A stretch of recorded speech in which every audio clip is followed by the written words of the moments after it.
एकाग्रता की शक्ति के ऊपर जानेंगे, जो भ्राता जगदीश चंद्र भाई जी ने लिखा है। और कल जैसे कि साकार मूल्य में भी जब व्यक्ति साइलेंस द्वारा फरिश्ता स्थिति को प्राप्त करने की जो पुरुषार्थ चल रहा है ना अव्यक्त मास में, उसमें भी एकाग्रता के बारे में ही कहा गया था। तो इससे भी रिलेट कर पाएंगे सभी। तो सभी ध्यान देकर सुनेंगे। टाइटल है ब्रह्मा बाबा सर्वांगीण मानसिक एकाग्रता के अग्रणी। भ्राता जगदीश चंद्र। नई सहस्राब्दी के बाद को लेकर कई सप्ताह अर्थात महीनों तक समाचार पत्रगत 1000 वर्ष में हुए आदृत सत्व प्रसिद्ध राजनीतिज्ञ, प्रभावशाली वैज्ञानिकों अथवा तर्कनिष्ठों, सफल मिलिट्री कमांडर, मेधावी विचारक, कुशल प्रशासक, प्रभावशाली कलाकार इत्यादि के जीवन वृत्त की संक्षिप्त झलकियां छाप रहे थे। इनमें से वे उनको अधिक महत्व दे रहे थे जिनको विचारों, आकर्षण या कार्य ने इतिहास को नया मोड़ दिया, संसार को समझने में अधिक स्पष्टीकरण दिया या लाखों करोड़ों लोगों को प्रभावित किया। चलते चलते 1000 वर्ष की बजाय थोड़ा सा ऊपर कीजिए बहन, 100 वर्ष में हुए अधिक प्रभावशाली व्यक्तियों को भी उल्लेख होने लगा। इस प्रक्रिया में बहुत से नामों की तुलनात्मक जानकारी करने का अवसर जन जन को प्राप्त हुआ। तो एक रिसर्च टाइप हुआ था, बहुत सारे व्यक्तियों की अलग अलग प्रोफेशन में जो थे उनके ऊपर, उसके बारे में भ्राता जी बात कर रहे हैं। स्वभावतः हर एक व्यक्ति में अलग अलग विशेषता पाई गई, परंतु इन सभी में एक साझी विशेषता उनके मन की कोई गुणवत्ता थी। या तो किसी का मनोबल अर्थात विल पावर और साहस प्रशंसनीय था, या किसी का चिंतन बहुत गहन और विचार बहुत गहरे, किसी की अंतर्दृष्टि इंट्यूशन चमत्कारी थी, तो किसी का लोक लोक कल्याण या समाज सेवा का भाव अतुल था। इन सभी के नींव में भी जो शक्ति छिपी थी वो थी मानसिक एकाग्रता। तो जो भी विशेषताएं उन्होंने देखी उनमें, तो उनकी जो नींव थी वो थी मानसिक एकाग्रता। मानसिक एकाग्रता से ही ये सभी भाव बड़े और परिपक्व हुए थे। यदि उपरोक्त दृष्टि से विचार किया जाए तो प्रजापिता ब्रह्मा इन सभी में से अग्रगणी थे।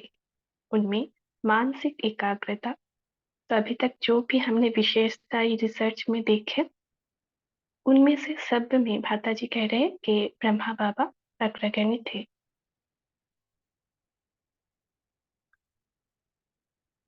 तथा अन्य मानसिक शक्तियां विकसित थी।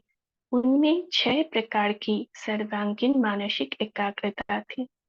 तो बाबा 6 प्रकार की मानसिक एकाग्रता के अधिकारी थे। इन 6 प्रकार की एकाग्रता का संक्षिप्त वर्णन करने से पहले हम उनकी चर्चा करेंगे कि व्यक्ति की कार्यकुशलता में एकाग्रता का क्या महत्व अथवा स्थान है। तो ये 6 प्रकार की एकाग्रता के बारे में हम सभी जानेंगे। उससे पहले माता जी जीवन में एकाग्रता का महत्व समझा रहे हैं। ऊपर कीजिए बहन। शांति। जी दीदी सभी को चांस दे देते हैं। आगे का थोड़ा सा पार्ट विजया बहन आप पढ़ेंगे। जी जी जी बिल्कुल। ओम शांति। विजया बहन है जी क्लास। मैं पढ़ती हूँ।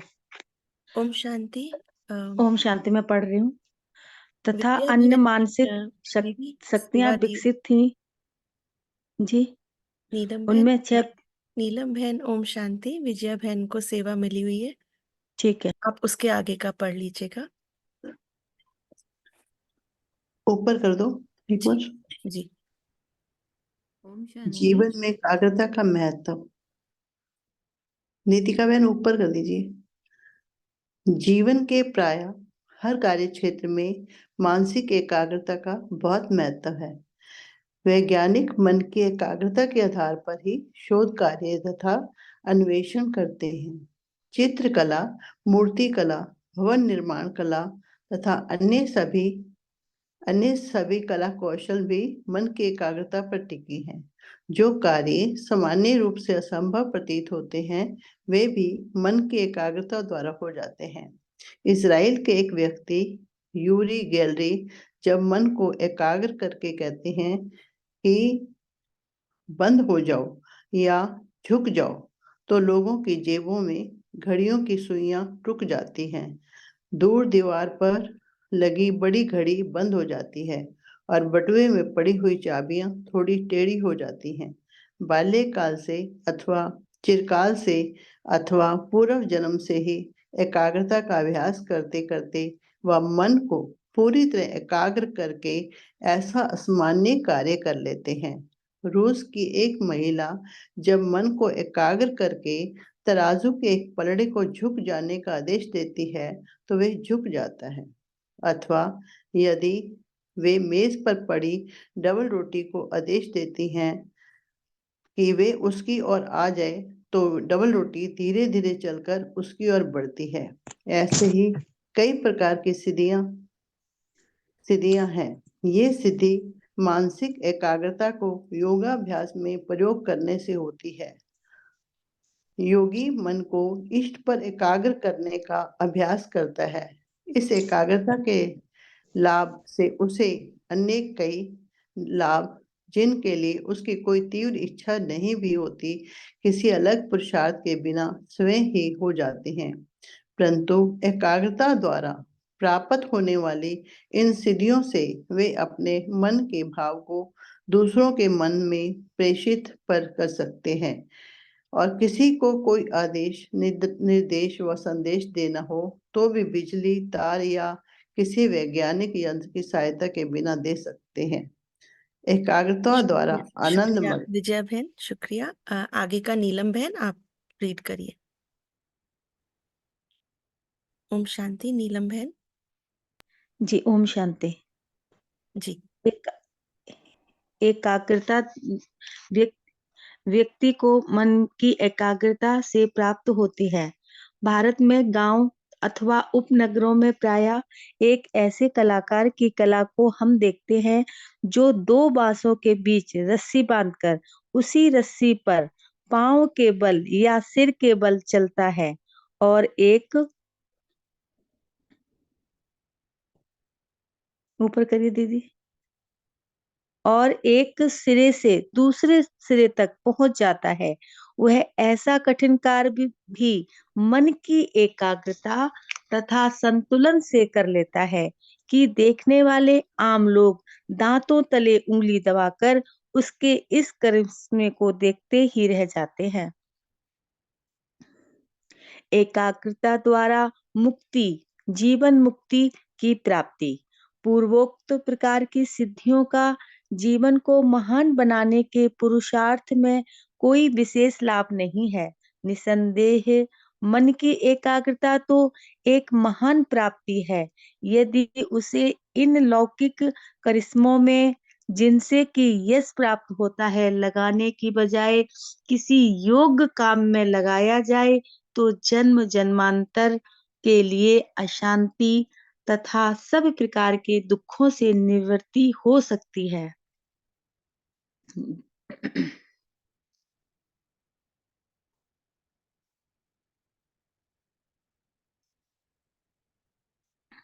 एकाग्रता द्वारा आनंद मग्न, प्रेम विभोर, विकर्म दग्ध। योगाभ्यास में मानसिक एकाग्रता का सबसे बड़ा लाभ तो यह है कि आत्मा परमात्मा की स्मृति में लवलीन अथवा मग्न होकर एक अत्यंत उत्तम प्रकार का अनुभव करती है, जिसे कोई नाम खुमारी, अन्य कोई मौलाई मस्ती, कोई नारायणी नशा और कोई तर्यावस्था अथवा योग के परमानंद की स्थिति का नाम देता है, तब मन मौन हो जाता है तथा प्रकाश और शक्ति की एक ज्वाला सी प्रज्वलित हो उठती है, जिससे पूर्व जन्मों में किए हुए विकर्म दग्ध होते हैं। योगाभ्यास करने वाले सभी लोग ऐसी मानसिक एकाग्रता को प्राप्त करने के लिए आकांक्षा करते हैं। इसलिए वे जानना चाहते हैं कि यह एकाग्रता कैसे प्राप्त होगी, जिससे मन पूर्ण रूप से ईश्वर निष्ठ हो जाए, प्रेम विभोर हो, आनंद में लहराए और सच्चे अर्थ में संतुष्टता का स्वादन करे। शुक्रिया नीलम बहन। आगे का ममता बहन है। ममता बहन, ओम शांति।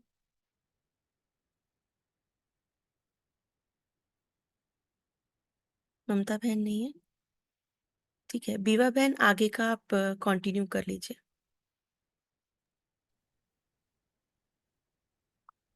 जी, तो मन की 6 स्वाभाविक योग्यताएं क्या है? इस रहस्य को समझने के लिए हमें ये याद रखना चाहिए कि सामान्यतः मन की 6 मुख्य कार्य होते हैं अथवा मन की 6 योग्यताएं हैं। मन की एकाग्रता में इन सब की एकाग्रता समाहित है। मन पूर्ण रूप से तभी एकाग्र होता है जब इन 6 प्रकार की एकाग्रता एक साथ होगी। तो भ्राता जी हमें एकाग्रता को बहुत गहराई से समझा रहे हैं कि 6 प्रकार की एकाग्रता एक साथ होती है, तभी हमारी मन एकाग्र होती है। तो हम जानते हैं, यद्यपि इन 6 प्रकार की एकाग्रता के लिए अलग-अलग अभ्यास भी किया जा सकता है, तो भी इन सब की मिली-जुली एकाग्रता से पुरुषार्थी एकाग्रता की चरम सीमा तक पहुंच सकता है। मन की 6 क्षमताएं अथवा उनके 6 कार्य फंक्शंस निम्नलिखित है। एक है, तो इसको सभी नोट करते जाएंगे और अपने जीवन में इनको अपनाएंगे। वैचारिक एकाग्रता अथवा व्यर्थ संकल्पों पर विराम। सभी नोट कर लेंगे इनको। भ्राता जी कहते हैं, मन का एक कार्य अथवा उसकी एक योग्यता है सोचना, विचारना, संकल्प करना, इरादा करना व इच्छा करना।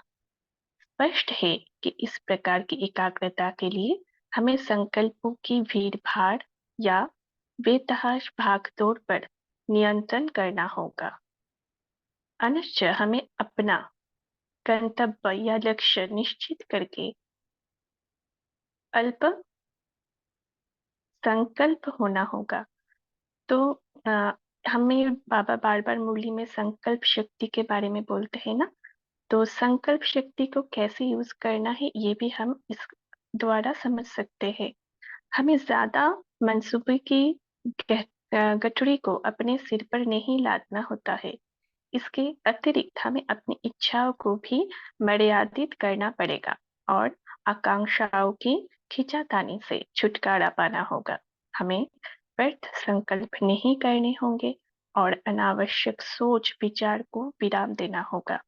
इसके लिए हमें कई बार समझाया गया है कि हमें अपने विचारों की व्यर्थता पर काबू पाना होगा और फालतू संकल्पों के बहाव को रोकना होगा। हमें ये भी समझाया गया है कि हम इच्छाओं की गुलामी को छोड़ और श्रेष्ठ तथा न्यूनतम इच्छाओं की शक्तिशाली स्थिति का अनुभव करें।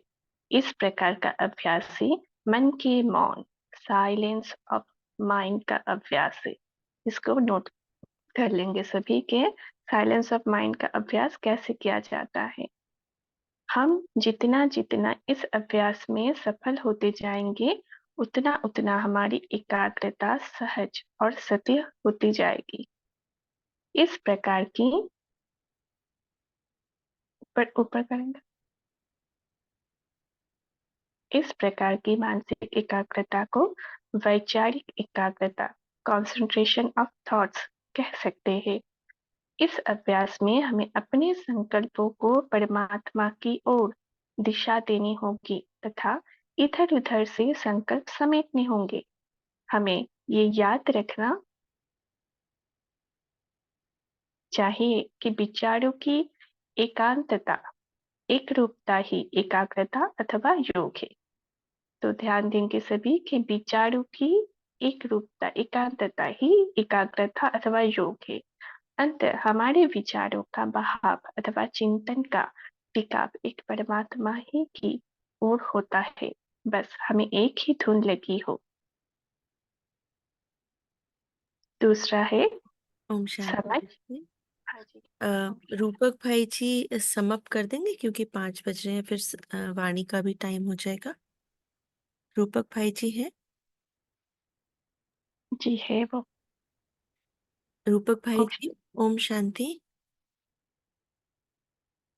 ओम शांति।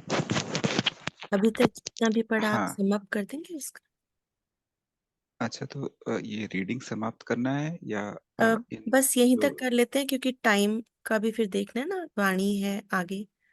तो फिर सिर्फ जितना रीडिंग हुआ उसका हाँ जी, हाँ जी। एक्सप्लेनेशन थोड़ा जी कर जी। देना है। जी जी। ठीक है। ओम शांति।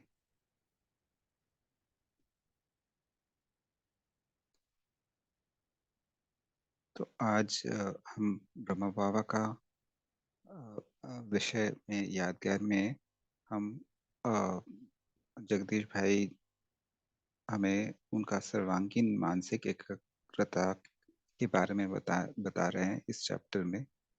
तो उन्होंने पहले हमें बहुत संक्षेप में ये बताया कि अ, अगर हम 100 साल के इतिहास में वो नज़र डाल रहे थे कि समाज में जो भी प्रभावशाली लोग थे, बड़े लोग थे जो अलग अलग एरियाज में उन्होंने जीवन में कोई बड़ा मकाम हासिल किया था, चाहे वो तकनीकी या राजनीति हो या वैज्ञानिक हो या कोई भी जीवन में बड़ा कार्य में बहुत ऊंचे मकाम हासिल किए। उन्होंने में हर किसी में एक ना एक कोई बड़ा विशेषता पाई गई है। तो उनका ये उसमें चिंतन या उनमें ये उन्होंने देखा कि ये सभी जो हर एक में अलग अलग विशेषता है, तो उसका विशेषता या गुणवत्ता जो भी कहे, तो किसी का विल पावर बहुत अच्छा है, किसी का इंट्यूशन या अंतर्दृष्टि बहुत अच्छा है, ऐसे ऐसे अलग अलग उन्होंने विशेषता है। लेकिन इन सारे विशेषताओं का जो मतलब नींव है या फाउंडेशन है, वो है मानसिक एकाग्रता। तो जगदीश भाई जी का यह विचार है कि इन सभी इंसानों में जो एक एक फील्ड में अ, अ, अपने छाप छोड़ा है, उनमें तो हर किसी में एक अलग अलग विशेषता देखा गया है। लेकिन प्रजापिता ब्रह्मा में इन सब में से अग्रगणी थे, इसलिए क्योंकि उनमें मानसिक एकाग्रता का मानसिक एकाग्रता या मानसिक शक्तियों बहुत ज्यादा विकसित थी। मतलब सभी में एक एक विशेषता था, लेकिन प्यारे ब्रह्म बाबा में 6 के 6 सारे मानसिक जो शक्तियां थी वो सारे एक साथ में विकसित थी, इसलिए वो अग्रगणी थे। तो उसके बाद भाई जी हमें अ, एकाग्रता का महत्व बताते हुए कह रहे हैं कि अ, कुछ एग्जाम्पल्स सामने ला रहे हैं कि जैसे इजराइल की यूरी गेलर, वो मानसिक एकाग्रता को, ये शक्ति को अगर मतलब उसको कंसंट्रेशन लाने से उससे क्या कमाल कर सकते हैं या किस हद तक उसको अ, करिश्मे के रूप में कुछ कर सकते हैं, उसका एग्जाम्पल बताते हुए यूरी गेलर के बारे में बताया कि वो कैसे भी चीज़ों को मोड़ सकता था मन की इच्छा शक्ति से या चला सकता था। फिर रशियन एक महिला जो मन की आदेश से, मन की शक्ति से डबल रोटी को कैसे आदेश देकर चला सकती थी, ऐसे। और हम जो रोप डांसर्स होते हैं उनको देखते हैं कि रस्सियों पे कैसे चलते हैं, वो भी मन की एकाग्रता की शक्ति से ही करते हैं। तो उसके बाद भाई जी हमें, जगदीश भाई हमें एकाग्रता द्वारा क्या क्या जीवन में लाभ हो सकता है, या उसके बारे में और हमें दृष्टि आकर्षण कर रहे हैं कि ये जो अ, ऐसे व्यक्तियों का जो मन की एकाग्रता अ, अ, कई कामों में, या जैसे मान लीजिए कि लौकिक करिश्मा या यश के लिए ये सब काम आते हैं। लेकिन अगर जन्म जन्मांतर के लिए अगर अशांति या दुख से निवृत्ति करना चाहते हैं, या ईश्वरीय प्राप्ति के लिए, अपनी सिद्धि के लिए मानसिक एकाग्रता के योग सॉरी मानसिक एकाग्रता या योगाभ्यास करना हो, तो उसके लिए प्रयोग करने के काम में ये सब कोई कुछ काम में नहीं आया जो इन व्यक्तियों ने किया। लेकिन ब्रह्मा बाबा ने जो करके दिखाया, वो ईश्वरीय कार्य में वो उनको मन की शक्ति का, एकाग्रता का को इस्तेमाल किया।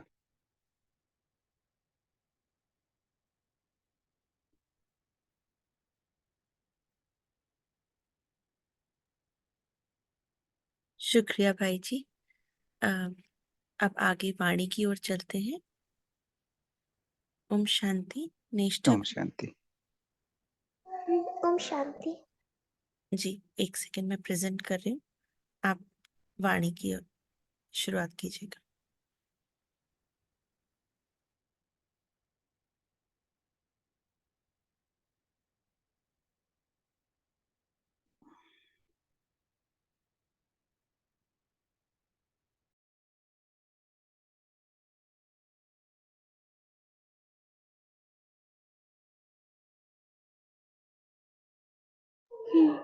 तो आज की मुरली बहुत, बोला जाए तो हसीन मुरली है। हमें रोज बाबा अलग अलग रूप से मिलते हैं, लेकिन आज बाबा हमें दीपराज बन के आए हैं हम दीपरानियों से मिलने। तो राजा रानी की कहानी है, एक तरह से ये फेरी टेल मुरली है, परियों की कहानी की तरफ। तो हम सभी परियां रानियां हैं जो अपने प्रिंस चार्मिंग का प्रेम पत्र अभी पढ़ने जाएंगे। ऊपर कीजिए।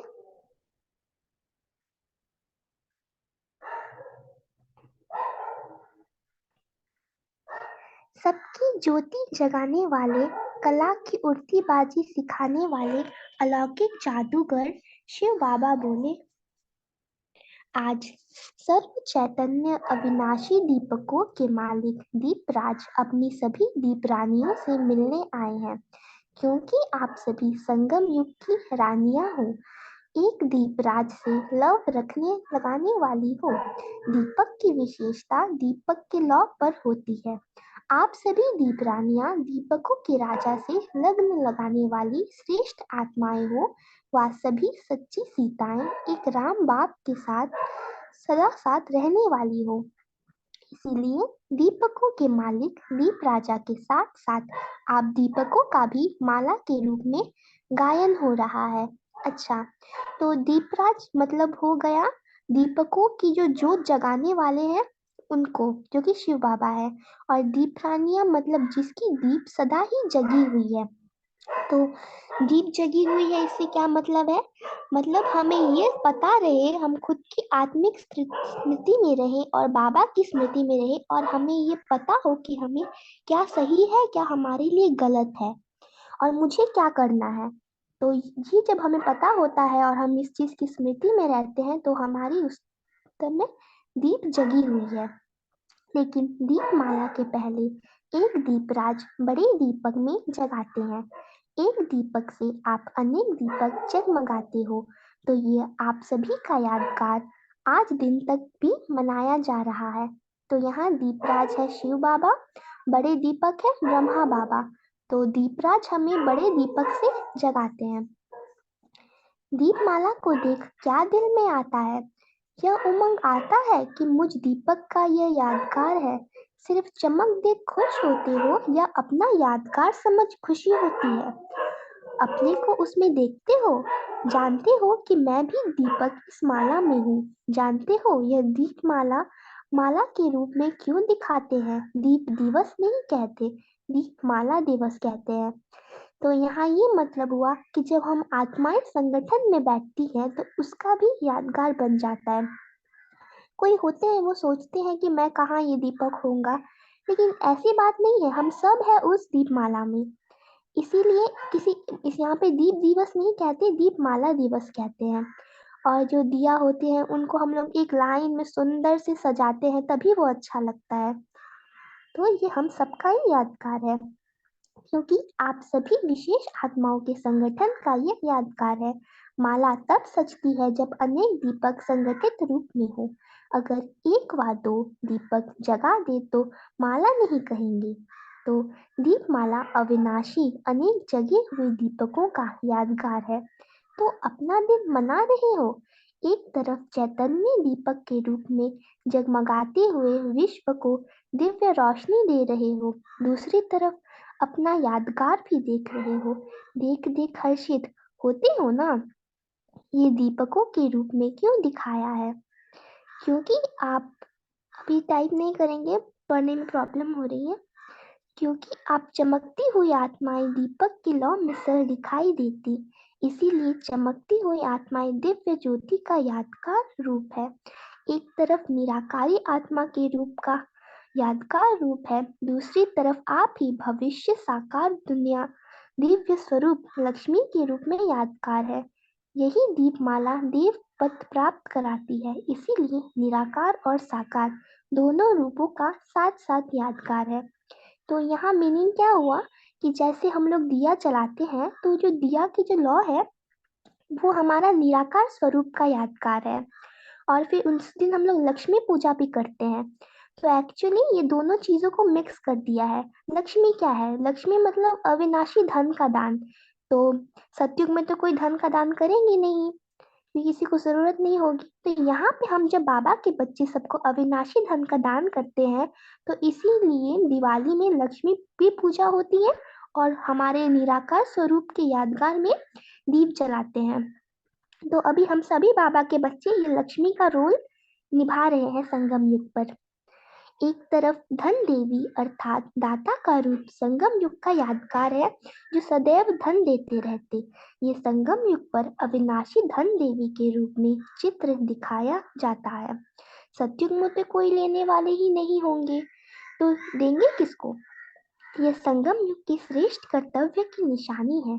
और दूसरी तरफ ताजपोशी दिवस के रूप में मनाया जाता है। ताजपोशी भविष्य की निशानी है और धन देवी संगम युग के दाता रूप की निशानी है। दोनों ही युग को मिला दिया है, क्योंकि संगम युग छोटा सा युग है, लेकिन जितना छोटा है उतना महान है। अब यहाँ देखिए कि संगम युग महान कैसे है, क्योंकि दिवाली तो द्वापर कलयुग में भी मनाई जाएगी, लेकिन हमें उसका मीनिंग पता नहीं होगा। यहाँ दोनों हम साथ साथ कर रहे हैं, दिवाली मना भी रहे हैं और ये भी हम लोग समझ रहे हैं कि ये हमारा ही यादगार है। लक्ष्मी पूजा भी कर रहे हैं और अंदर ही अंदर ये भी जानते हैं कि हमारी ही पूजा हो रही है। तो मतलब कितना ये अच्छा पल है, इंटरेस्टिंग पल है, इसलिए संगम युग का इतना महत्व है। सर्व महान कर्तव्य, महान स्थिति, महान प्राप्ति, महान अनुभव इस छोटे से युग में होते हैं। बहुत प्राप्तियां, बहुत अनुभव होते, और संगम युग के बाद सतयुग जल्दी आता है। इसीलिए संगम युग और सतयुग के चित्र और चरित्र मिला दिए हैं। चित्र सतयुग का, चरित्र संगम का देते हैं। जैसे अभी दिवाली में हम लोग उसी दिन साफ सफाई भी करते हैं, दीप भी जलाते हैं और लक्ष्मी पूजन भी करते हैं। तो साफ सफाई जो है वो संगम युग का यादगार है, कि जब हम अपने मन की साफ सफाई करते हैं, अपने संस्कारों की साफ सफाई करते हैं। लेकिन जो ये हम नए वस्त्र धारण करते हैं दिवाली में, ये तो सतयुग का यादगार है, क्योंकि हम नए वस्त्र सतयुग में पहनेंगे। तो ऐसे दोनों सतयुग और संगम युग के यादगार को मिला दिया है, क्योंकि संगम युग तो छोटा सा है, इसीलिए वो लोग कंबाइन करके एक ही दिन मनाते हैं। इसी प्रकार ये दीपमाला भी आपके डबल रूप, डबल समय का यादगार हो गया है। जो दीपमाला में विधि रखते हैं वह भिन्न भिन्न विधियां भी मिक्स कर देते हैं। एक तरफ अपने पुराने खाते समाप्त कर नया बनाते हैं, दूसरी तरफ दीपमाला में नए वस्त्र भी विधि पूर्वक पहनते हैं। तो पुराना हिसाब किताब चुकतू करना और नया खाता आरंभ करना यह संगम युग का यादगार है। पुराना सब जी भूल जा। बहन, थोड़ा सा चिंतन लेते हुए आगे बढ़िए। जैसे कि ऊपर हम सब ने देखा ना कि हम्म डबल युग का यादगार, संगम युग की विशेषता, ऐसे कुछ भी एक टॉपिक पर आप सबका चिंतन लीजिए बहन। अच्छा, ओम तो शांति। आप सभी इस बात पे चिंतन कीजिए कि जो हम लोग आतिशबाजी जलाते हैं सब लोग दिवाली में, वो किस चीज का यादगार हो सकता है। सभी पार्टिसिपेट करें। और कुछ भी, जैसे हम नए वस्त्र क्यों पहनते हैं, साफ सफाई क्यों करते हैं, लक्ष्मी पूजन क्यों करते हैं, जितने भी दिवाली में हम लोग उत्सव मनाते हैं उनके पीछे का यादगार सभी कुछ ना कुछ बताइए।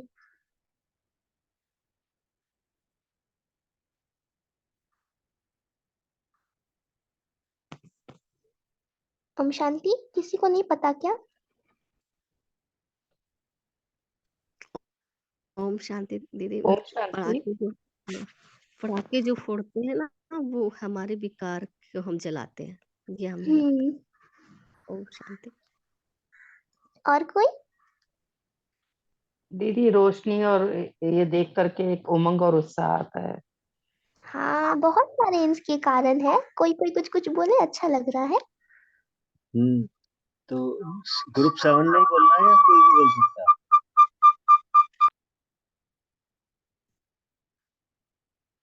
जी, कोई भी बोल सकते हैं। ओम शांति। कोई भी। ये नवयुग की यादगार है ना, नई नई चीजें पहनते हैं, नए वस्त्र पहनते हैं, नए दीप जलाते हैं। तो नवयुग आने की यादगार है कि संगम पर हम नवयुग लेकर के आते हैं अपने संस्कारों को। हम्म। ओम और शांति।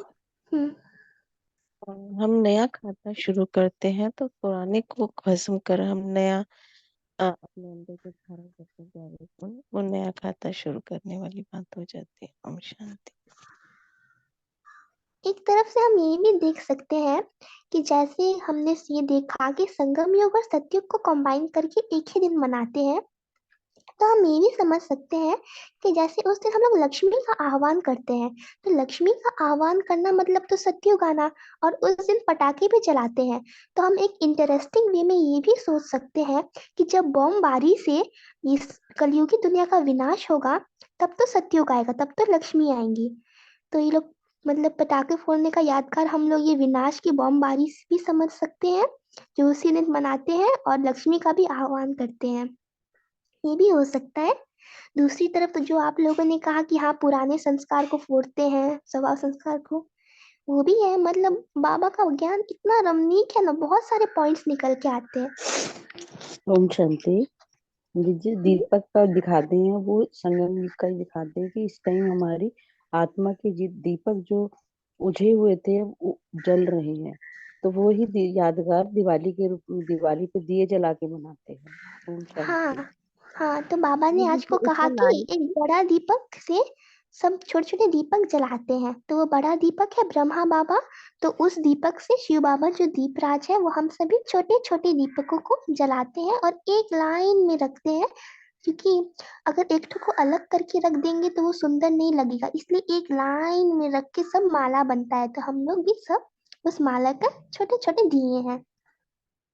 दीदी, सतयुग की यादगार है कि इतना उमंग उत्सव हमेशा रहेगा। यहाँ तो संगम युग पे एक बार मनाए हैं, लेकिन वहां पे सदा के लिए मतलब ऐसा उमंग उत्सव रहेगा।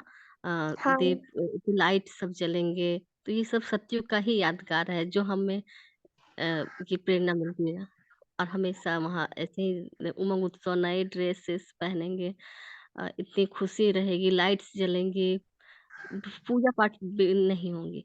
ओम शांति दीदी। ओम शांति दीदी। दीदी, नए वस्त्र पहनने का भी ये यादगार है कि हमें सतयुग में देवताई शरीर, नया शरीर हमें मिलेगा, कंचन काया मिलेगी। ओम शांति दीदी। सत्युग में नया शरीर मिलेगा, इसलिए दीपावली को सब कोई नए कपड़े पहनते हैं। उस दिन कोई पुराना नहीं पहनता है, कोई चाहता भी नहीं है कि हम उस दिन पुराना पहने, सब नए नए पहनते हैं। तो ये भी हाँ सत्युग का ही यादगार है। कुछ सत्युग के हैं, कुछ संगम युग के हैं जो हाँ, कंबाइन किए हुए और हैं ये एक। भी है कि हम जो पुराने संस्कारों को उतार के मतलब भूल के नए संस्कार धारण करते हैं, वो भी नए वस्त्रों का वो दिखाया है यादगार। और उस दिन हिसाब रखने का भी यादगार है। तो मतलब हिसाब पुराना चुकतू करते हैं और फिर नया खाता उस दिन से आरंभ होता है, तो सत्युग से। अच्छा, और किसी को कुछ कहना है? ओम शांति दीदी। जिस तरह हम दिवाली को घर की सफाई करते हैं, कूड़ा कचरा बाहर फेंकते हैं, उसी तरह बाबा हमारे अंदर के विकारों को बाहर निकाल कर ज्ञान रूपी दिया अंदर जगाता है। ये भी एक दीपमाला की निशानी है। ओम शांति दीदी। अच्छा, यही पॉइंट मिस हो गया था कि सफाई क्यों किया जाता है। अच्छा है, ठीक है दीदी। ठीक है। मुरली आगे बढ़ा रहे हैं, बीच में और चिंतन लेंगे क्योंकि थोड़ी बड़ी है ना, तो कंप्लीट भी करना है टाइम में। संगम युग पर शरीर नहीं मिलता है, पुराने वस्त्र में ही रहते हो, तो दोनों ही समय की विधियों को मिक्स कर दिया है। गोल्डन वस्त्र अर्थात सत्व प्रधान शरीर भविष्य में धारण करेंगे, अभी तो चित्ती वाले शरीर है। ऑपरेशन में सिलाई करते हैं ना, बड़े बड़े ऑपरेशन में एक तरफ का मांस निकाल दूसरी तरफ लगाते हैं, तो चत्ती लगाई ना। पुराने की निशानी है सिलाई होना, तो यही है चत्ती वाले वस्त्र, और भविष्य में गोल्डन नया वस्त्र मिलेगा, तो आपके नए वस्त्र धारण करने का यादगार है। देवात्मा बन वस्त्र अर्थात नया शरीर, सुनहरी अर्थात सोने तुल्य। आज की दुनिया में तो लोग नहीं बन सकते, इसीलिए यादगार रूप में स्थूल नए वस्त्र पहन खुश हो जाते हैं। वह एक दिन की खुशी मनाएंगे करके 3 दिन भी मनावे, लेकिन आप तो अविनाशी मनाते हो ना, ऐसा मनाते हो जो ये संगम युग का मनाना अनेक जन्म मनाते ही रहेंगे। सदा ही जगमगाते दीपक जगते ही रहेंगे। पहले फिर भी विधि पूर्वक दीपक जगाते थे, जिससे सदा दीपक जगता रहे, बुझे ना, यह ध्यान रखते थे। घृत डालते थे, विधि पूर्वक आह्वान के अभ्यास में लगे रहते थे। अभी तो दीपक के बजाय बल्ब जगा देते हैं, दीपमाला नहीं मनाते, अब तो मनोरंजन हो गया है। यह आह्वान की विधि अथवा साधन समाप्त हो गई है। स्नेह समाप्त हो, अभी सिर्फ स्वार्थ रह गया है। धन बढ़ जाए इसी स्वार्थ से करते, भावना से नहीं, कामना से करते। पहले फिर भी भावना थी, अभी तो वह भावना कामना के रूप में बदल गई है।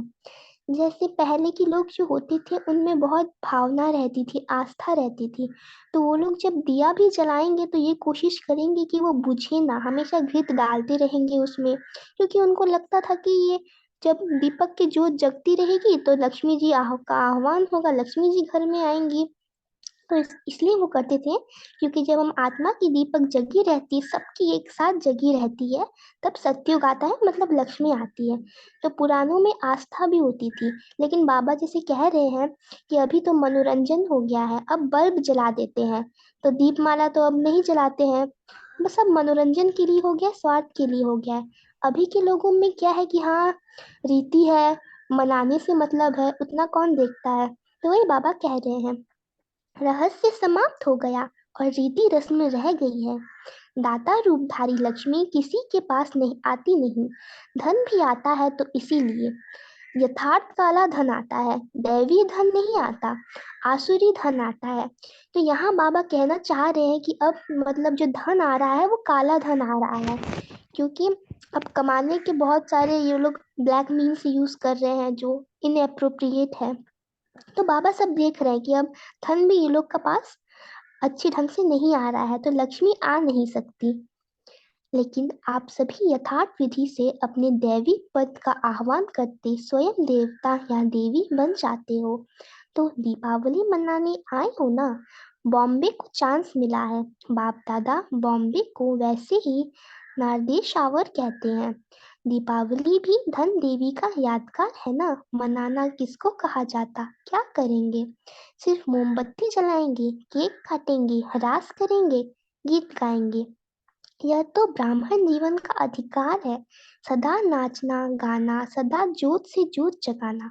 लेकिन संगम युग का मनाना अर्थात बाप समान बनना, तब तो माला के समीप आएंगे ना। यह भी संगम युग की सुहेज है। खूब मनाओ, लेकिन बाप से मिलन मनाते हुए सुहेज मनाओ। सिर्फ मनोरंजन के रूप में नहीं, लेकिन मन मना भवो मनोरंजन मनाओ। क्योंकि आप अलौकिक हो ना, तो अलौकिक विधि से अलौकिकता का मनोरंजन अविनाशी हो जाता है। तो बाबा यहाँ कहना चाहते हैं कि हम बाहर से सब सेलिब्रेट करते हैं, तो बाबा सेलिब्रेशन को मना नहीं करते।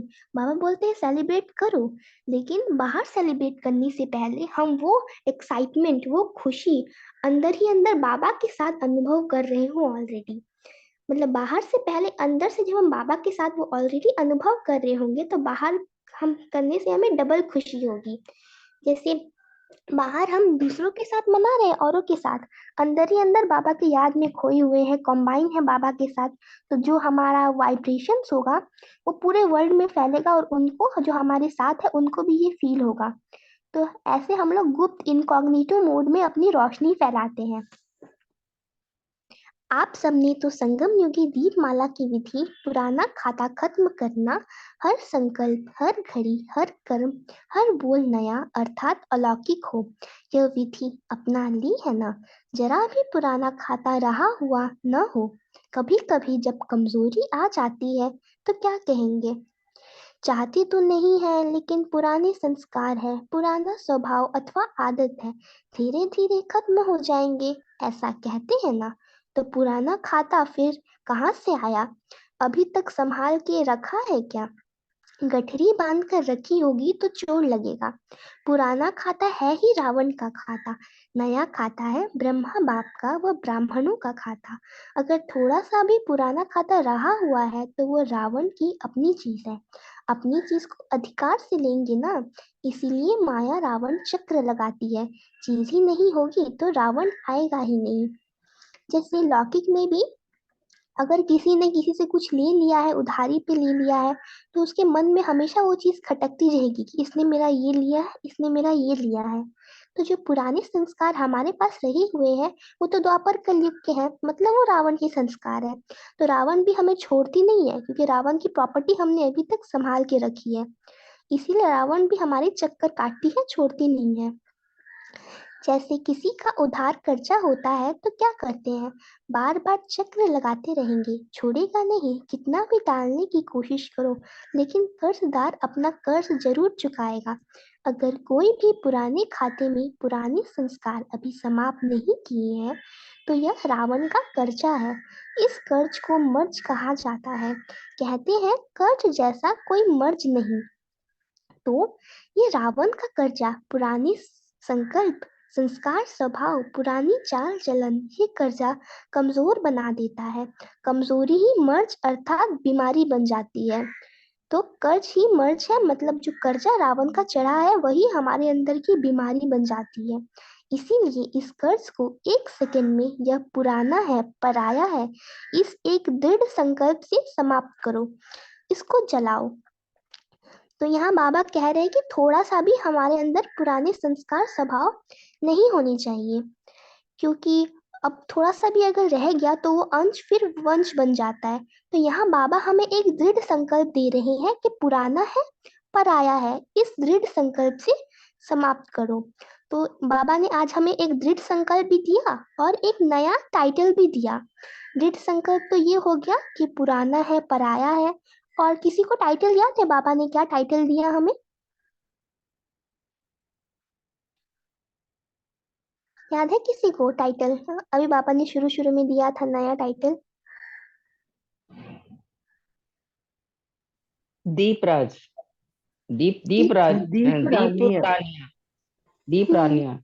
दीप रानिया कितना सुंदर लग रहा है सुनने में। हम सब दीप रानियां बैठी है। बाबा ने संगम युग में ही रानी बना दिया। आतिशबाजी जलाते हैं ना, आजकल आतिशबाजी में बॉम्ब बनाते हैं ना, तो आप दृढ़ संकल्प की तीली से आत्मिक बॉम्ब की आतिशबाजी जलाओ, जिससे यह सब पुराना समाप्त हो जाए। वह लोग गवाएंगे और आप लोग कमाएंगे। यह आतिशबाजी में पैसा गवाते हैं, आप आतिशबाजी कर कमाएंगे। कमाने करने की बाजी आती है ना, वह आतिशबाजी है और आपकी उड़ती कला की बाजी है। इसमें आप विजयी हो रहे हो, तो डबल फायदा लो, चलाओ भी कमाओ भी। यह विधि अपनाओ, समझा?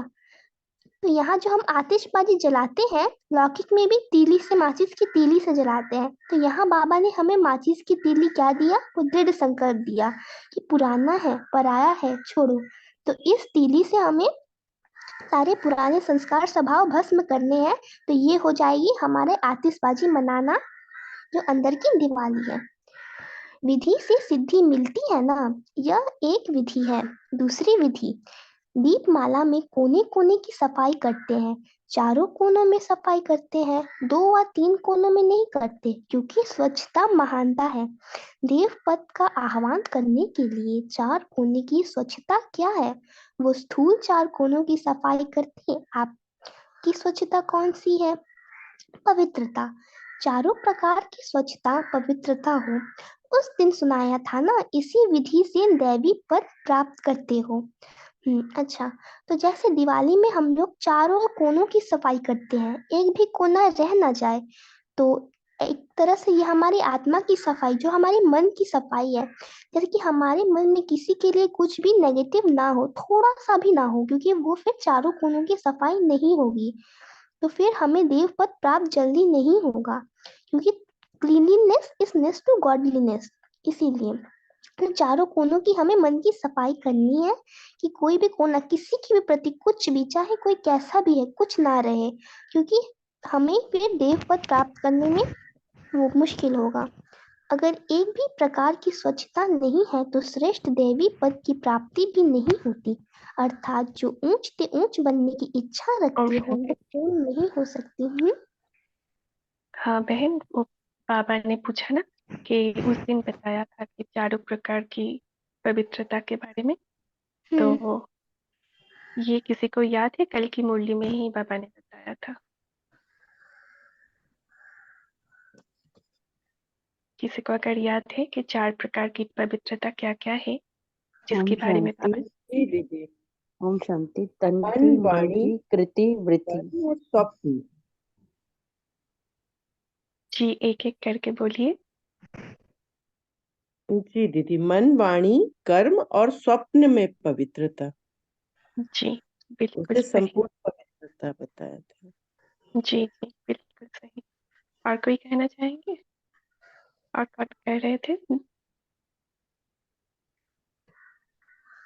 जी बाबा ने शांति। कर बाबा ने जी तन मन और कृति वृत्ति चारों में बाबा बताते हैं कि हमें स्वच्छता चाहिए। ओम शांति। जी। और कोई? ओम शांति दीदी। अच्छा तन मन वाणी और स्वप्न में जी स्वप्न की पवित्रता। जी बाबा ने कल चारों प्रकार की जो पवित्रता बताई थी, वो तन मन, वो बताया था, मन, वाणी, कर्म और और स्वप्न। इस 4 प्रकार की पवित्रता के बारे में बताया था। और पहले बाबा ने बताया था कि मन, वाणी, कर्म और संबंध। फिर बाबा बताते हैं कि संबंध भी कर्म में आ जाता है, फिर बाबा सपन को ऐड करते हैं। तो इस 4 प्रकार की पवित्रता के बारे में बाबा आज की मुरली में भी बोल रहे हैं कि मन, वाणी, कर्म और सपन में पवित्रता। ओम शांति। निष्ठा भाई कंटिन्यू कीजिए। तो चारों ही प्रकार की स्वच्छता, यह है दूसरी विधि। इस विधि को अपनाया है, सुनाया ना, मनाना अर्थात बाप समान बनना। ब्रह्मा बाप को देखो, पुराना खाता खत्म किया ना, चारों प्रकार की स्वच्छता हर कर्म में देखी ना। ब्रह्मा ने सबूत बन करके दिखाया, इसीलिए नंबर 1 सपूत बने और नंबर 1 पद की प्राप्ति की। तो फॉलो फादर है ना। ब्रह्मा बाप ने सेकंड में संकल्प किया, पुराना खाता खत्म। उसके लिए दीपमाला पर यह विधि अपनाई जाती है। दीपमाला के दिवस पुराना खाता खत्म किया, समर्पित हुए, पुराना सब स्वाहा किया। इस दृढ़ संकल्प की तीली से आतिशबाजी कौन सी जलाई, उड़ती कला की बाजी लगाई। इसीलिए यह इस दिन का यादगार चला आ रहा है। इन विधियों को अपनाना अर्थात दिवाली मनाना। तो दिवाली मनाई या मनाने वाले को देखकर खुश हुए। मनाना अर्थात बनना, ब्रह्मा बाप समान बनना, यही दिवाली मनाना हुआ। देखो, एक तरफ बारूद जलाना, दूसरी तरफ दीपक जगाना, तीसरी तरफ मनाना, मिठाई खिलाना, नए वस्त्र पहनना, चौथी तरफ सफाई करना। तो ये 4 चीजें हैं। बारूद जलाना जो था, आतिशबाजी जलाना, वो क्या था कि अपने दृढ़ संकल्प की तीली से पुराना है, पराया है सोचकर उसको भस्म करना। दूसरी तरफ दीपक जगाना, तो जब हम अपने आत्मिक स्मृति से दूसरों को गुड वाइब्रेशंस देते हैं और सबको बाबा का परिचय देते हैं, आगे बढ़ाते हैं, वो दीपक जलाना। तीसरी तरफ मिठाई खिलाना, मनाना, नए वस्त्र पहनना। तो नए वस्त्र पहनना अगर संगम युग की तरफ से देखा जाए तो जो हम पुराने स्मृतियों को छोड़ के न्यू स्मृति लेते हैं वो संगम युग में, और सतयुग में जब हम लोग शरीर चेंज करते हैं, न्यू शरीर लेते हैं उसकी तरफ से। और चौथी तरफ सफाई करना। सफाई करना अर्थात वो 4 तरह की पवित्रता और मन की चारों ओर की सफाई। तो जलाना भी है, मनाना भी है और सफाई भी करना है, चारों प्रकार करना है। करना अर्थात कर्म में करना। 4 जो प्रकार की दीपमाला हो गई ना। ऐसे नहीं करना आता, मनाना आता, लेकिन जलाना नहीं आता, सफाई करना नहीं आता, नहीं, चारों ही बातों में बाप समान बनना है। समझा दीपावली का अर्थ क्या है? दीप रानियां और दीप राजा की यह कहानी है। संगम युग पर भी रानी बन गई हो ना, बेहद के राजाओं के राजा की रानी हो। संगम सतयुग में तो होगी देव रानी, लेकिन अभी परमात्मा रानियां हो, इसीलिए पटरानियां दिखाई जाती है। तो एक और टाइटल आया, परमात्मा रानियां। तो बेहद में राजाओं का राजा की रानी, मतलब जब हम लोग सतयुग में रानी बनेंगे तो तब वो बेहद के राजाओं की हम लोग रानी बनेंगे, और अभी हम लोग परमात्मा रानी है। इसलिए श्री कृष्ण को भी इतनी सारी पटरानियां दिखाती है, चाहे वो मेल हो चाहे फीमेल हो, लेकिन वो है तो शिव बाबा की रानी ही, इसलिए पटरानियां ही दिखाते हैं। सिर्फ कृष्ण छोटे बच्चे को रानियां दिखा दी है, कृष्ण को बच्चे के रूप में भी दिखाते, फिर रानियां भी दिखाते, मिक्स कर दिया है। ये राजाओं का राजा बनाने वालों की सब रानियां हैं, रानियां भी हो सीताएं भी हो, यही जादू है। अभी अभी कहते भाई भाई हो तो जरूर अपने को भाई ही कहेंगे, फिर दूसरी तरफ कहते सब सीताएं हो, राम कोई नहीं, यही जादू है, इसी में मजा है। अभी अभी भाई बहन भाई बन जाओ, अभी अभी सीता बन जाओ, अभी फरिश्ता बन जाओ। यह रूहानी जादू बड़ा रमणीक है। जादू से घबराते तो नहीं हो ना, स्वयं ही जादूगर बन गए हो। तो बाबा कैसा जादू करते हैं? एक ही बार हमें आके कहते हैं कि हम सब भाई भाई हैं, और हम मान भी जाते हैं कि हाँ हम सब भाई भाई हैं। फिर बाबा कहते हैं कि तुम लोगों में राम कोई नहीं, राम मैं हूँ, तुम सब सीताएं हो। तो इसमें मतलब ये जादू हो गया कि जो भाई बहन थे अब वो सब सीताएं बन गए हैं, फिर वो फरिश्ता बन जाएंगे। तो ऐसा जादू सिर्फ बाबा ही कर सकते हैं। दीपावली अर्थात दीपमाला की अविनाशी मुबारक है। वह तो एक दिन के लिए कहते हैप्पी दिवाली, और बाप दादा कहते अविनाशी होली हैप्पी हेल्दी दीपावली। सब चाहिए ना, है ही सदा जगे हुए दीपक, सदा मुख मीठा रहता। तो बाबा बस हैप्पी दिवाली में संतुष्ट नहीं है, बाबा को चाहिए होली हैप्पी हेल्दी दीपावली। तो हम लोग भी कम में खुश रहने वाले नहीं है, हम लोग को भी अपनी जो दीपावली है, जो हमें रोज हर दिन हमारे लिए दीपावली है, तो हर दिन हमारे लिए होली होनी चाहिए, हैप्पी होनी चाहिए और हेल्दी होनी चाहिए। सबसे बड़ी से बड़ी मिठाई मिलती जिससे सदा मुख मीठा रहता। वो कौन सी मिठाई है बाबा? यही दिलखुश मिठाई है। यह मिठाई तो सदा खाते रहते। मतलब ये वर्ड बोलने से ही बाबा मुख कितना मीठा हो जाता है। मुख भी मीठा हो जाता है, हम लोग का मन भी मीठा हो जाता है। तो बाबा कहते हैं कि दिवाली में जो मिठाई खिलाते हो आप लोग, वो इसी समय का ये है कि हम लोग बाबा कहकर जब हमारा मन मुख मीठा हो जाता है तो बाबा ही दिलखुश मिठाई है, सहज मिठाई है, बनाने में मुश्किल नहीं। मिठाई भी खाई, मिलन भी मनाया। देश विदेश के बच्चे आज आकारी फरिश्ते रूप में मधुबन पहुंच गए हैं। सभी का मन यहाँ है और तन सेवा में है। तो एक तरफ से साकार में मौजूद है, दूसरी तरफ से आकारी फरिश्ते रूप में। तो जो लोग स्थूल में नहीं आ पाए वो लोग को बाबा आकारी फरिश्ते रूप में मधुबन में इमर्ज करके देख रहे हैं। बाप दादा सिर्फ इस सभा को नहीं देख रहे हैं, लेकिन चारों ओर के फरिश्ते रूपधारी बच्चों से भी मिलन मना रहे हैं। सभी उमंग उत्साह में खूब मना रहे हैं। सभी के मन में एक ही याद समाई हुई है।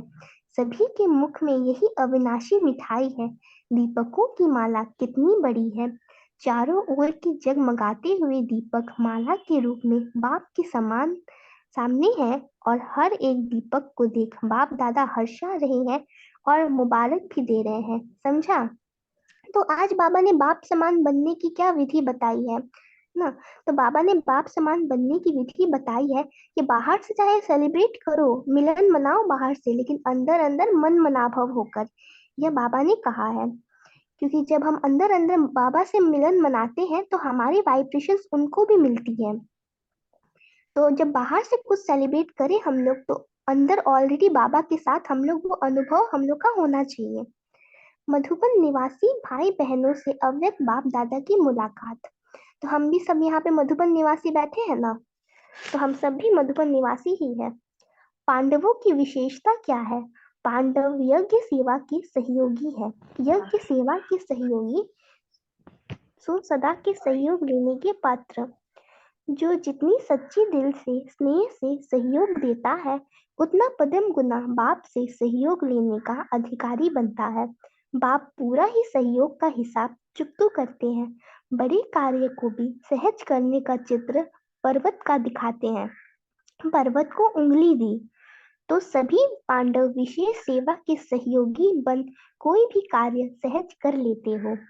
जिस कार्य को लोग मुश्किल समझते हैं वह सहज ही खेल के समान कर लेते हो ना। सेवा नहीं समझते, ड्यूटी नहीं समझते, लेकिन रूहानी खेल का अनुभव करते हो। तो आज बाबा पांडवों की बहुत विशेषता का वर्णन कर रहे हैं कि कैसे सेवा को सेवा ना समझ के बहुत इजीली पांडव हर चीज कर लेते हैं। इसीलिए हनुमान जी को दिखाते हैं ना कि एक उंगली से पर्वत उठाया, तो यही पांडवों का यादगार है कि वो कैसे शक्तियों को इतना सपोर्ट करके खड़े रखा है इतना अच्छा से यज्ञ को। खेल के लिए किसको भी बुलाओ तो ना नहीं करेगा और कभी थकेगा भी नहीं। तो आप सभी भी यज्ञ सेवा में थकते नहीं हो ना। रूहानी खेल है इसीलिए थकावट भी नहीं होती है, और ना करने चाहो तो भी नहीं कर सकते हो क्योंकि ईश्वरीय बंधन में बंधे हुए हो। ये एक खासियत है हम बाबा के बच्चों की कि सेवा के लिए कोई भी ना नहीं करता है। चाहे अगर ना करना चाहे भी तभी भी मुंह से ना नहीं कर सकता है क्योंकि हम सभी ईश्वरीय सेवा के बंधन में बंधे हुए हैं। तो ये बंधन ही नजदीक संबंध में लाने वाला है। जितनी जो सेवा करता है उतना सेवा का फल समीप संबंध में आता है। यहाँ के सेवाधारी वहाँ के राज्य फैमिली परिवार के अधिकारी बनेंगे। यहाँ जितना हार्ड सख्त सेवा करते उतना वहाँ आराम से सिंहासन पे बैठेंगे, और यहाँ जो आराम करते हैं वो वहाँ फिर काम करेंगे। तो बाबा ने कहा था, मतलब बाबा ने कहा है कि जो यहाँ पे आराम लेंगे वो सतयुग में आराम देने के पात्र बनेंगे। मतलब यहाँ जिसने अच्छे से पुरुषार्थ नहीं किया, आराम के प्रेमी बने रहे, वो वहाँ आराम देने के लिए होंगे क्योंकि दास दासी बनेंगे। जो यहाँ मेहनत करेगा वो वहाँ आराम पाएगा, और जो यहाँ पे आराम खोजेगा उसको फिर वहाँ पे दास दासी का पद मिलेगा। इसलिए बाबा ने कहा है कि संगम युग में आराम हराम है। हिसाब है ना, एक एक सेकंड का, एक एक काम का हिसाब किताब बाप के पास है, इसीलिए एक एक सेकंड का हिसाब कर चुप्पू भी करना है, गिनती करके हिसाब देता है, ऐसे नहीं देता लेकिन पद्म गुना देता है। तो यहाँ पे अगर हम मेहनत करते हैं, एक कदम बढ़ाते हैं, तो उसका हमें बहुत पद्म गुना मिलता है। लेकिन वही अगर हमने आराम में वेस्ट कर दिया तो फिर हमारा पद भी कम होगा और कुछ प्राप्त भी नहीं होगा, क्योंकि हमारे सतयुग में प्रारब्ध बहुत भारी है, तो हमें उसके लिए अभी मेहनत करना है। संगम युग का पीरियड बहुत छोटा है और सतयुग का ज्यादा है। आराम करने के लिए तो हमें पूरा आधा कल्प देते हैं बाबा, लेकिन बाबा ने कहा कि संगम युग पे तुम्हें आराम नहीं करना है, क्योंकि संगम युग पे आराम हराम है और आराम करने के लिए तो हमें पूरा आधा कल्प मिलता है। तो आज के सेवाधारी कल के राज्य अधिकारी बनते हैं और आज के राज्य करने वाले कल के सेवा करने वाले बनते हैं। सेवा भाव सदा ऊंचा उठाता है। नाम सेवा है लेकिन सेवा वाला खाता सदैव मेवा है। तो मेवा खाने वाले सेवाधारी है, वैसे सेवाधारी नहीं, एक दो पदम लो। तो पांडवों का गायन है, सेवा करने में बहुत मजबूत रहे हैं, इसीलिए वो मजबूत शरीर भी दिखाते हैं, लेकिन है मजबूत दिल वाले, मजबूत मन वाले। वह मन व दिल कैसे दिखाए, इसीलिए शरीर दिखा दिया है। खुशी की खुराक बहुत खाते हैं, इसीलिए मोटे दिखाते हैं। दिखाते ना पांडवों को मोटे मोटे तगड़े हट्टे कट्टे, तो वो हम इस समय संगम युग के जो हम पांडव हैं उनका मन का स्थिति का यादगार है कि हमारा मन कैसा मजबूत है। तो पांडवों को हट्टे कट्टे दिखाते हैं, भीम को बाबा स्पेशली याद कर रहे हैं यहाँ पे। बहनों से मधुबन निवासी हर कर्म बाप के साथ करने वाले हो ना, ऐसा श्रेष्ठ भाग्य और किसी का होगा जो हर कर्म मधुबन में मधुबन के बाप के साथ हो। मधुबन में चारों ओर बाप ही बाप है ना, तो मधुबन निवासियों की विशेषता है सदा हर कर्म बाप के साथ अनुभव करने वाले। जो हर कर्म बाप के साथ करने वाले हैं उनका हर कर्म श्रेष्ठ होगा ना, तो श्रेष्ठ कर्म करने वाली श्रेष्ठ आत्माएं हो। सदा इसी अनुभव में चलने वाले को ही मधुबन निवासी कहते हैं। जिस समय यह अनुभव नहीं होता तो मधुबन निवासी नहीं हुए, उस समय मधुबन में रहते भी मधुबन निवासी नहीं है। और जो दूर रहते भी हर कर्म बाप के साथ करते, वह दूर रहते भी मधुबन निवासी है। मधुबन वाले चरित्र में साथ चलने वाले हैं। भागवत मधुबन का यादगार है। मधुबन में बाप के साथ हर चरित्र चलने वालों की कहानी है। ऐसे श्रेष्ठ आत्माओं को देख सब खुश होते हैं। तो यहाँ बाबा ने मधुबन निवासी की डेफिनेशन बताई है। स्थूल में जो मधुबन में है वो मधुबन निवासी सिर्फ नहीं है, क्योंकि ऐसा भी हो सकता है कि वो मधुबन में रहते भी बाप के साथ मन बुद्धि से ना हो, और ऐसे भी बहुत सारे बच्चे हैं जो मधुबन में ना होते हुए भी बाप के साथ है, दिल बुद्धि मन से बाप को याद कर रहे हैं। तो बाबा ने कहा कि जो स्थूल में प्रेजेंट है उसकी बाबा बात नहीं कर रहे हैं, जो मन बुद्धि से आत्मा से बाबा की याद में खोया हुआ है वो सब मधुबन निवासी है। दीपावली मुबारक।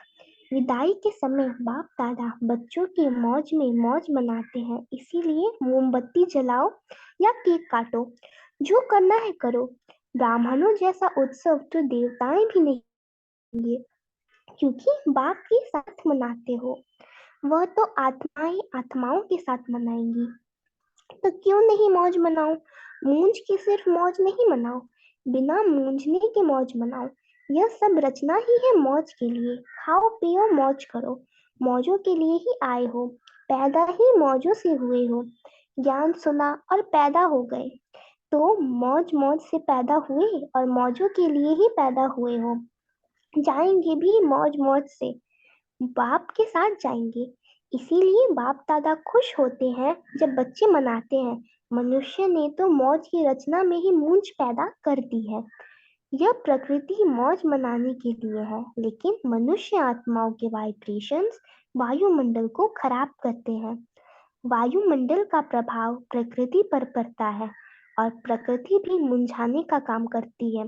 बारिश ने भी प्रोग्राम को मुंझा दिया ना, लेकिन मूंझे नहीं, मौज में रहो। मिलने की मौज मनाए ना, प्रकृति अपनी जिद पे है, आप मनाने की जिद पे हो। आप मना रहे हो, वो मुंझा रही है। मुझाने दो, लेकिन आप हटने वाले हो क्या? नहीं, अंगद हो, पानी नहीं है, प्रेम का पानी तो है। इसलिए प्रकृति भी देख रही है कि यह प्रभु के बच्चे भी कम नहीं है। अच्छा, तो प्रकृति बाबा ने जैसे कहा कि हमारे मनोरंजन के लिए है, लेकिन मनुष्य आत्माओं के वाइब्रेशंस के कारण प्रकृति भी खराब हो गई है, और वही वो हमें अभी रिटर्न दे रही है। तो अब जो बाबा के बच्चे हैं, अब तो वो एकदम अंगद के समान है कि चाहे सर्दी हो, गर्मी हो, वर्षा हो, बाबा के बच्चे एक रस स्थिति में हमेशा रहते हैं कि उनको अपना दिनचर्या जो है वो परिवर्तन नहीं करते हैं। तो इसमें प्रकृति भी बोलते हैं कि बच्चे भी बाबा के बच्चे कम नहीं है। तो ऐसे हम सभी हैं अभी यहाँ पे अंगद जैसे। अच्छा, तो बाबा याद प्यार दे रहे हैं अभी, तो हम सब पहुंच जाते हैं सूक्ष्म वतन में बाबा से याद प्यार लेने। और याद प्यार लेने के बाद फिर हमने मुरली में क्या सुना वो डिस्कशन करेंगे। चारों ओर के दीप रानियों को, चारों ओर के जगमगाते हुए विश्व में अविनाशी प्रकाश देने वाली विशेष आत्माओं को, चारों ओर के बाप दादा समान बनने वाले अर्थात सभी दीपमाला मनाने वाले महान आत्माओं को बाप दादा का याद प्यार और बहुत बहुत मुबारक हो। अच्छा, तो अब सबको एक एक पॉइंट सुनाएंगे, कोई भी जो सबको याद हो एक एक पॉइंट। ओम शांति। आप एक एक ग्रुप का नाम लीजिए, उनमें से कोई एक सुनाए।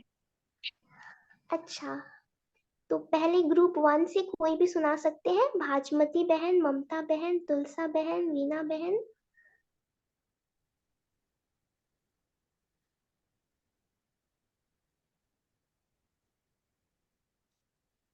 जी, ओम शांति दीदी।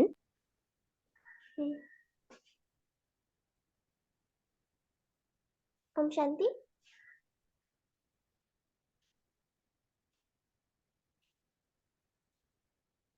अच्छा, प्रियंका जिंदल बहन हैंड रेस कर रहे हैं। ओम शांति। हाँ जी, ओम शांति दीदी। एक एक करके।